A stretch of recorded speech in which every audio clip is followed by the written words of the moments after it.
Come on, Mamita, you can.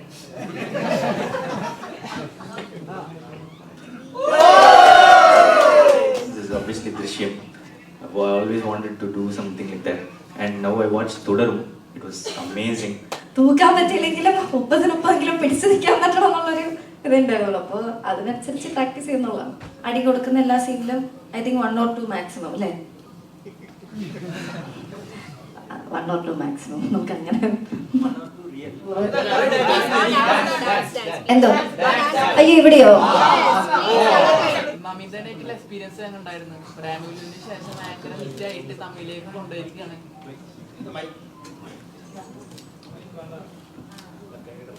It's good experience because she made me comfortable just from the first meeting itself. She has a very positive vibe and energy to it. Like this film requires both the actors to be friends. So I was first skeptical like how close I can be or something, but she just broke everything and she started hitting me, kicking me, pulling me. Am I embarrassing you? No. Yeah, okay, fine. So she just broke it and made me comfortable working with her, and she's an extraordinary performer, like I've said in previous stages. I'm so glad I'm working with her. മലയാളത്തിൽ ഈ Pradeep രംഗനാഥിന്റെ മൂവീസിന്റെ trailers എപ്പോഴും ഭയങ്കര അടിപൊളിയായിരിക്കും. So what special, എന്താണ് special ആവുക ട്രെയിലേഴ്സിൽ Pradeep Ranganathan പെർസ്പെക്റ്റീവിൽ? In this film, what's No, special? generally. Generally, what's Pradeep Rangan special? No. Pradeep Ranganathan always have a best trailers in his films. So adinte magic and the why? See, totally the credit goes to the editor and the director. Love Today's trailer cut was done by my editor and I directed it. So okay, I can take a bit of credit in that, doing the structure. But Dragon and Dude totally belongs to the director and the editor. They just feel if it is cut in this way, the people who like Love Today will like this too. It's a certain pattern that they follow. Yeah. Komali trailer. I was the director. No, I only cut with my editor. I worked with Pradeep Raghav, my editor, like for 3 films straight. There's a very nice equation between me and him. I don't need to say much things to him. So it just worked out like that. I just only say the structure of it. He'll find the pattern. So yesterday one video went viral. Who's the translator? My translator is here only. He's my AD. Yes. പ്രദീപോടെ എല്ലാ പടങ്ങളും financially ഭയങ്കരമായിട്ടുള്ള success വരുന്നുണ്ട്. എന്താണ് hit പടം കൊണ്ട് select ചെയ്യാനുള്ള secret എന്താണ്? I just hear the story. If it is interesting, I'm doing it. There is nothing more special formula or elements to it. When I hear the story, if it is engaging me, and if I feel it will satisfy the audience that have been satisfied even before seeing my films, that's okay for me. And also to create new audience. Like, see, it's a very conscious effort. Like, just because Love Today and Dragon went well in Kerala, so I just thought I have to come to Kerala to also to promote the film so that we can reach out to more of the people in Kerala. And you press being very sweet. Thanks for coming here too. Mamata, hi. ഇപ്പം കരിയറിൽ ഏറ്റവും വലിയ നല്ല ഗ്രാഫിലൂടെ പോയിക്കൊണ്ടിരിക്കുന്നതെന്ന് വിചാരിക്കുന്നു. അപ്പം dude എന്ന സിനിമയിലേക്ക് വരുമ്പോൾ ട്രെയിലർ കാണുമ്പോൾ ഒക്കെ നമുക്ക് ഫീൽ ചെയ്യുന്നത് ശരിക്കും അങ്ങ് എക്സ്പ്ലോർ ചെയ്ത് ചെയ്യാൻ പറ്റിയ ഒരു ഫീൽഡ് പോലെ, ഒരു സ്ഥലം പോലെ ഫീൽ ചെയ്താൽ ട്രെയിലർ കാണുമ്പോഴും നിങ്ങളെ പെർഫോമൻസ് ഒക്കെ കാണുമ്പോഴും ഡ്യൂഡ് എങ്ങനെ ഉണ്ടായിരുന്നു ശരിക്കും? ഈ പറഞ്ഞ തീർച്ചയായിട്ടും എനിക്ക് ഭയങ്കരമായിട്ടും എക്സ്പ്ലോർ ചെയ്യാനുള്ള ഒരു സ്പേസ് ആദ്യം തന്നെ തമിഴ് സിനിമയിൽ നിന്ന് കിട്ടി എന്നുള്ളതാണ്. അപ്പോൾ ഡൂഡിന് മുന്നേ ഞാൻ ഇരണ്ട് വാനം, ജനനായകൻ ഈ 2 സിനിമകളിലും ചെയ്യുന്നുണ്ടായിരുന്നു. ഒപ്പം തന്നെ ഡൂഡിലേക്ക് കയറിയപ്പം ഒരു ഭയങ്കര എന്താ പറയുക ഫ്രീഡം കിട്ടിയ എല്ലാ ഇമോഷൻസും കാര്യങ്ങളും ഒക്കെ എൻ്റെ ക്യാരക്ടറിനകത്തുണ്ട്. അപ്പോൾ ആ ഒരു ഡെപ്തും ഒക്കെ കവർ ചെയ്യാൻ പറ്റി. And with the help of Pradeep sir and Keerthi sir എനിക്ക് നന്നായിട്ട് ചെയ്യാൻ പറ്റിയെന്ന് ഞാൻ വിശ്വസിക്കുന്നു. അതുപോലെ തന്നെ പറഞ്ഞ പോലെ തന്നെ ആളുകൾ ഏറ്റവും കൂടുതൽ ഏതൊരു ആക്ടേഴ്സിനോട് ചോദിച്ചാലും അവർ പറയുന്ന കാര്യം ഒരു സ്ക്രീനിലെങ്കിൽ ഒരു ഷോട്ടിലെങ്കിലും ഇന്ന ആക്ടേഴ്സ് സൂര്യയുടെ കൂടെ, വിജയുടെ കൂടെ, മമ്മൂട്ടിയുടെ കൂടെ, മോഹൻലാലിൻ്റെ കൂടെ ഒരു ഷോട്ടിൽ ഇങ്ങനെ അഭിനയിക്കണം എന്ന് ആഗ്രഹിക്കുന്ന ഒരു ആക്ടർ പോലും ഇല്ലാതിരിക്കത്തില്ല. അപ്പോൾ താങ്കളെ സംബന്ധിച്ച് ഇപ്പോൾ അതെല്ലാം അച്ചീവ് ചെയ്തുകൊണ്ടിരിക്കുകയാണ്. എങ്ങനെ ഉണ്ടായിരുന്നു അവരുമായിട്ടുള്ള മൊമെന്റ്സ്? എങ്ങനെ ഉണ്ടായിരുന്നത്? അയ്യോ ഭയങ്കരല്ലേ, ഈ പറഞ്ഞ പോലെ ഫാൻ ഗേൾ മൊമെന്റ്സ് ആയിരുന്നല്ലേ. എല്ലാ ദിവസവും ഷൂട്ടിന് ചെല്ലുമ്പോഴത്തേനും ഞാൻ അവരെ ഇങ്ങനെ നോക്കിയിരിക്കും. അതായത് അവരെന്താണ് ചെയ്യുന്നത് നോക്കും, അവരെ ഒബ്സർവ് ചെയ്യും, അവരെങ്ങനെയാണ് സെറ്റിൽ ബിഹേവ് ചെയ്യുന്നത്, ഇൻ ആൻഡ് ഔട്ട്. ഇപ്പോൾ ആക്ടിങ് ക്യാമറയ്ക്ക് മുന്നിലും പുറകിലും എങ്ങനെയാണ് അവര്. അപ്പൊ അതൊക്കെ കണ്ട് ഭയങ്കര ഇൻസ്പിറേഷൻ ഉള്ളത് മാത്രമല്ല, നമ്മൾ സ്ക്രീനിൽ കണ്ട് വളർന്നവരാണല്ലോ നമ്മളെല്ലാവരും. അപ്പം ഇവരായിട്ട് നേരിട്ട് ഇടപെടുമ്പോൾ അവര് നമ്മളെ കൂടുതൽ ഇൻസ്പയർ ചെയ്യുക. അതായത് ജസ്റ്റ് സ്റ്റാർഡം മാത്രമല്ല, അവർ ഭയങ്കര ഇൻ പേഴ്സൺ ഭയങ്കര സ്വീറ്റ് ആൻഡ് ഭയങ്കര ലൈക്ക് നമുക്ക് എന്താ കൂടുതൽ അഡ്മിറേഷൻ തോന്നും. അപ്പൊ എനിക്ക് അങ്ങനെയാണ് അവര്. ഒരാളെ എക്സ്പീരിയൻസസ് ചൂസ് ചെയ്യാൻ പറഞ്ഞാൽ സൂചിയാണെങ്കിൽ വിജയായിരിക്കും. അയ്യോ അങ്ങനെ ഒരിക്കലും പറ്റത്തില്ല. രണ്ടുപേരെയും എന്താ പറയാ നമുക്ക് കമ്പയർ ചെയ്യാൻ പോലും പറ്റത്തില്ല. ട്രെയിലറിൽ കുറെ അടിക്കണ സീക്വൻസ് ഉണ്ട്, അത് എത്ര ടേക്ക് ഒക്കെ പോയിട്ടുണ്ടായിരുന്നു? ടേക്ക് ഒക്കെ അത് പ്രദീപ് സാർ പറയുമോ എത്ര ടേക്ക്? എനിക്കൊന്ന് മാക്സിമം എല്ലാ സീനിലും അടി കൊടുക്കുന്ന എല്ലാ സീനിലും ഐ തിങ്ക് 1 or 2 മാക്സിമം അല്ലേ? 1 or 2 മാക്സിമം. നമുക്ക് അങ്ങനെ 1 or 2. അതായത് നമ്മൾ റിഹേഴ്സൽ ഒക്കെ ചെയ്യുമ്പോഴത്തേനും ഇങ്ങനെ ചുമ്മാ വീശും, ടേക്കിന്റെ സമയത്ത് കുറച്ച് കൊടുക്കും. അത് കീർത്തി സാർ പറഞ്ഞു എനിക്ക് റിയൽ ആയിട്ട് വേണം, എനിക്ക് അടി കൊടുക്കുന്ന ഫീൽ ആവുമെന്ന് പറഞ്ഞതുകൊണ്ടാണ് അങ്ങനെ ചെയ്തത് അല്ലേ?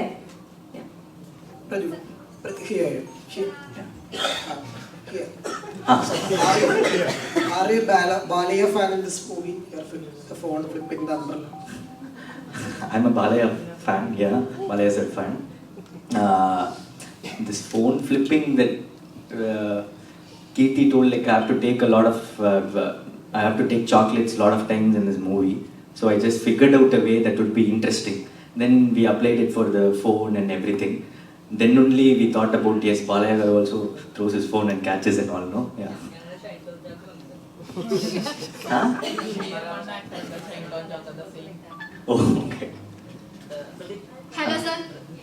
Hello sir. മലയാളത്തിൽ Yeah, yeah. സർ ഇപ്പൊ ചെയ്തു വന്നിരിക്കുന്ന ഈ ഒരു 4 മൂവീസ് എടുക്കുകയാണെങ്കിൽ ഒരു ലവ് ട്രാക്ക്, ഒരു ഫാമിലി, അങ്ങനെ ഒരു എന്റർടൈൻമെന്റ് ഇതിലാണ്.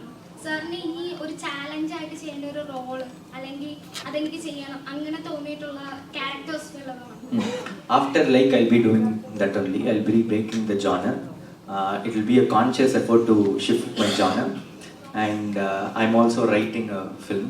So if at all that works out, I'll change the genre in my direction itself. Else I'll do a very different film, like how you expect, like not from my previous film.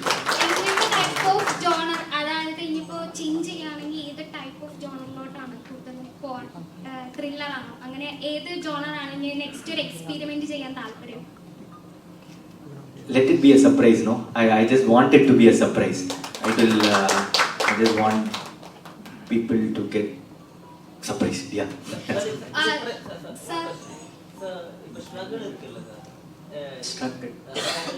Struggle. Okay. IT வேலை பார்த்து அப்புறம் night வந்து script எழுதி அந்த மாதிரி ஒரு struggle இருந்தது. காமெடிக்கு அப்புறம் அந்த ரெமினேஷன் வாங்கி மந்த்துக்கு கணக்கு போட்டு வாழ்ற ஒரு ஸ்ட்ரகிள் இருந்தது. இப்போ நீங்க ஒரு ஸ்டார் ஆயிடுச்சு, அந்த இடத்துக்கு வந்து 100 கோடி பாடம் எல்லாம் அடிச்சு இப்போ என்னதான் இப்போ ஸ்ட்ரகிள்? இப்போ money wise I don't have any struggles, sir. Obviously what and all struggle you said was that monthly wise நான் ஆக்சுவலாக இயர்லி போடுவேன். ஏன்னா I had some money after I left IT. I had 1.5 to 2 years.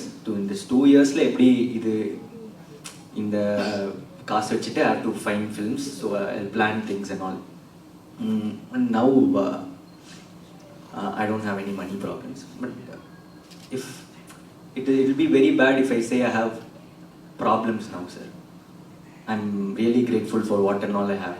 It's wrong to say I'm suffering, I'm facing this problem. No, sir. Audience have given me so much love. I don't think I can complain anymore. It is the problems that I face is nothing compared to the problems that the common people face. No, sir. It is just okay, release number of screens or any small. These problems will be always there, sir. regarding movies execution and all. But you should not compare, like these are all big problems. Common people are facing even more bigger problems. Yeah. Pradeep Ranganathan ഫാനാക്കി ഒരുപാട് മൊമെന്റുകളുണ്ട്. Love ടുഡേയിലൊക്കെ ഒരുപാട് സന്ദർഭങ്ങളുണ്ട്, ഡ്രാഗണിലെ സന്ദർഭങ്ങളുണ്ട്. ഇപ്പം love ടുഡേയില് ഈ ആപ്പുകളുടെ പേര് പറയുന്നത് മകൾ രണ്ടൻ അതൊരു വലിയൊരു നിര പോലെ ഇങ്ങനെ പറയും. അത് തമിഴിന്റെ കൾച്ചറിന് ഭയങ്കര ഒരു ഹൈ മൊമെന്റ് കൊടുക്കുന്ന കാര്യമാണ്. ഇപ്പൊ അവിടുത്തെ എല്ലാ ആക്ടേഴ്സ് തൊട്ട് രജനീകാന്ത് തൊട്ട് വിജയ് എല്ലാവരും ആ മൊമെന്റില്ല ഭയങ്കര സ്റ്റാർ മെറ്റീരിയൽ ആയിട്ട് വരുന്നത്. മമിതയ്ക്ക് പേഴ്സണലി പ്രദീപ് രംഗനാഥന്റെ ഒരു സ്റ്റാർ മെറ്റീരിയൽ ഉണ്ടെന്ന് തോന്നിയ മൊമെന്റ് ഐ തിങ്ക് എനിക്ക് തോന്നുന്നു ഞാനത് പല സ്റ്റേജസിൽ അത് പറഞ്ഞിട്ടുണ്ട്.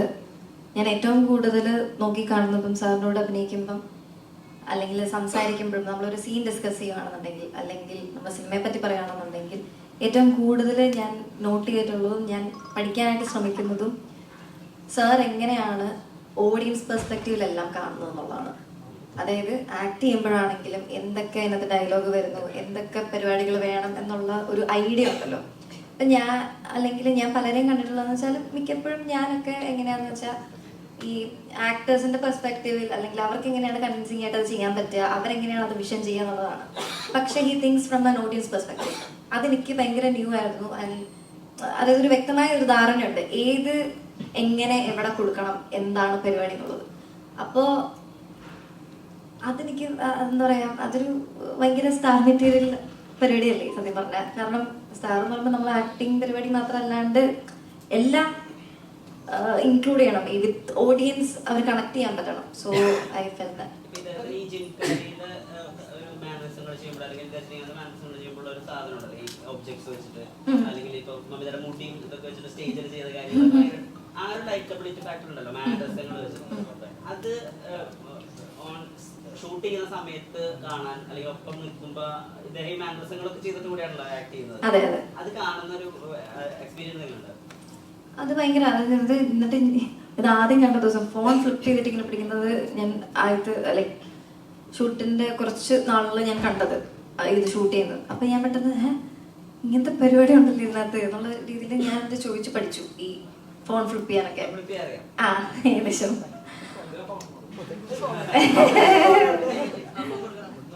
എന്റെ അമ്മേ ഇപ്പൊ അത് ഞാൻ ചെയ്ത ചിലപ്പോ അത് ഇതെങ്ങനെ താഴെ എന്നതും പറയുള്ളൂ കേട്ടോ. ഞാൻ പറഞ്ഞത് ഞാൻ പഠിച്ചെന്നാണ്, ഞാൻ അതിനകത്ത് എക്സ്പേർട്ട് ആണെന്നല്ല, ഒരിക്കലും അല്ല. നോക്കാം കേട്ടോ, നോക്കാം. കയ്യൊക്കെ നിറച്ചു തുടങ്ങുന്നു ഇപ്പൊ.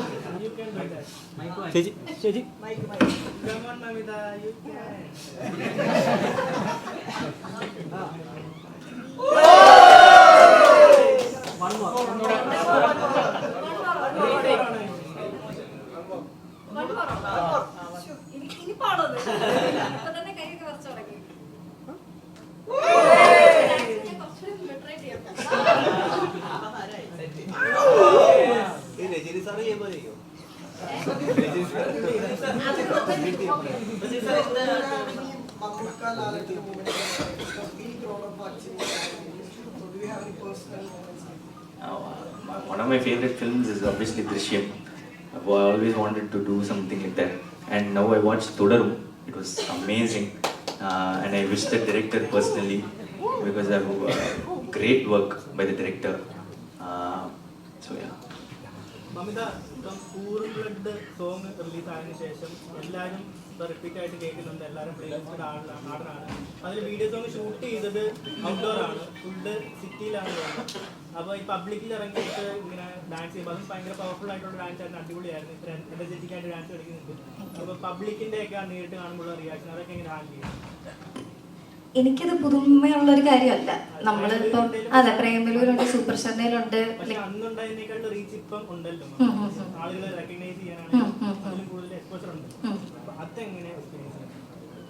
അത് എന്താ പറയാ, ഇപ്പം എനിക്കത് ഭയങ്കരമായിട്ടും ഡിഫറൻഷിയേറ്റ് ചെയ്യാനുള്ള ഒരു പരിപാടി കിട്ടിയിട്ടില്ല. എന്നാലും ഇപ്പം ഞങ്ങൾ ഷൂട്ട് ചെയ്യുന്ന സമയത്തൊക്കെ ആണെന്നുണ്ടെങ്കിലും ട്രാഫിക്കിൻ്റെ ഇടയ്ക്കൊക്കെ ഷൂട്ട് ചെയ്തു. അത് ഏർലി മോർണിംഗ് നമ്മളൊരു 5:30 ആയപ്പോഴത്തേനും ലൊക്കേഷനിലെത്തി. നമ്മൾ എല്ലാം സെറ്റായിട്ടാണ് റെഡി ആയിട്ട് ലൊക്കേഷനിലെത്തുന്നു. നമ്മൾ ജസ്റ്റ് ഒന്ന് റിഹേഴ്സൽ ചെയ്യുന്നു. നമ്മൾ ഓൾറെഡി കൊറിയോഗ്രാഫ്ഡ് ആയിട്ടുള്ള ഡാൻസ് പരിപാടികളെല്ലാം ഓൾറെഡി പഠിച്ച് പ്രിപ്പയർഡ് ആയിരുന്നു. അത് കഴിഞ്ഞിട്ട് അവിടെ ചെല്ലുകയും ജസ്റ്റ് ഒന്ന് പ്രിപ്പയർ ചെയ്യും. കറക്റ്റ് ഒരു 60 സെക്കൻഡോ സംതിങ് ആണ് ഈ റെഡ് ലൈറ്റ് കിട്ടുക. അപ്പോൾ ആ സമയത്ത് നമ്മൾ ഓടിപ്പോയിട്ട് നേരെ പാട്ടിടുക ചെയ്യുക, 60 സെക്കൻഡ് കഴിയുമ്പോഴത്തേനും തിരിച്ച് ഓടിക്കണം. ഇങ്ങനെ ഒരു കുറേ ഷോട്ടൊക്കെ ഉണ്ടായിരുന്നു, പരിപാടികളൊക്കെ ഉണ്ടായിരുന്നു. അപ്പോൾ അതൊക്കെ ഭയങ്കരമായിട്ട് എൻജോയ് ചെയ്തു. മാത്രമല്ല ക്രൗഡ് അധികമായിട്ട് വരാതെ, കാരണം ബാക്കി സെറ്റ് എല്ലാം മെയിൻറ്റെയിൻ ചെയ്യണമല്ലോ. അതുകൊണ്ട് അവർക്ക് മാനേജ് ചെയ്യാനുള്ള എളുപ്പത്തിന് അങ്ങനെ പബ്ലിക്കിലുള്ള പരിപാടികളെല്ലാം മോസ്റ്റ്ലി ഞങ്ങൾ ചെയ്തത് ഏർലി മോർണിംഗ്സ് അല്ലെങ്കിൽ ലേറ്റ് നൈറ്റ്സ് അങ്ങനെയൊക്കെയാണ്. അപ്പം അതുകൊണ്ട് ക്രൗഡഡ് അത്രയും മൊമെന്റ്സ് ഒന്നും ഉണ്ടായിരുന്നില്ല. പക്ഷെ എന്നാലും ചിലരൊക്കെ കാണുമ്പോൾ ഫോട്ടോ എടുക്കാനൊക്കെ വരുമ്പോൾ ഭയങ്കര സന്തോഷം തോന്നാറുണ്ട്. നിങ്ങൾ രണ്ടുപേരും ഡാൻസ് ചെയ്ത് അതിൽ ഏറ്റവും പാടുപെട്ടത് ആരോടൊപ്പം ഡാൻസ് ചെയ്തപ്പോഴാണ്? ആരോടൊപ്പം ഡാൻസ് ചെയ്തപ്പോഴാണ്? രണ്ടുപേരോട് കോമൺ ക്വസ്റ്റ്യൻ ആണ്. Who was more powerful while dancing? അങ്ങനെയൊന്നുമില്ല. സാർ അടിപൊളിയായിട്ട് ചെയ്തു. സാറ് പ്രാക്ടീസ് ചെയ്ത് വല്ല സെറ്റപ്പാണ്, ലൈക്ക് ഭയങ്കര പ്രിപ്പയർഡ് ആണെന്ന് പറഞ്ഞപ്പോഴാണ് ദൈവമേ എനിക്ക് പഠിക്കുള്ളൂ. കാരണം സാറ് പഠിച്ചിട്ടാണ് ഞാൻ പഠിച്ചത്. അപ്പോൾ എനിക്ക് സാറിൽ നിന്നാണ് ഓക്കെ നമുക്കിത് ഭയങ്കര അടിപൊളിയായിട്ട് ചെയ്യണം, സാർ ഓൾറെഡി പ്രിപ്പയർഡ് ആണ്. സോ മറ്റേ സാറിന്റെ പരിപാടി എന്ന് പറഞ്ഞാൽ ഏത് ഷോട്ടിലും തൂക്കും. അപ്പം തൂക്കാൻ പറ്റിയില്ലെങ്കിലും 30-30 പിടിച്ചു നിൽക്കാൻ പറ്റണം എന്നുള്ളൊരു ഇതുണ്ടായിരുന്നുള്ളൂ. അപ്പോൾ അതിനനുസരിച്ച് പ്രാക്ടീസ് ചെയ്യുന്നുള്ളതാണ്. മമത,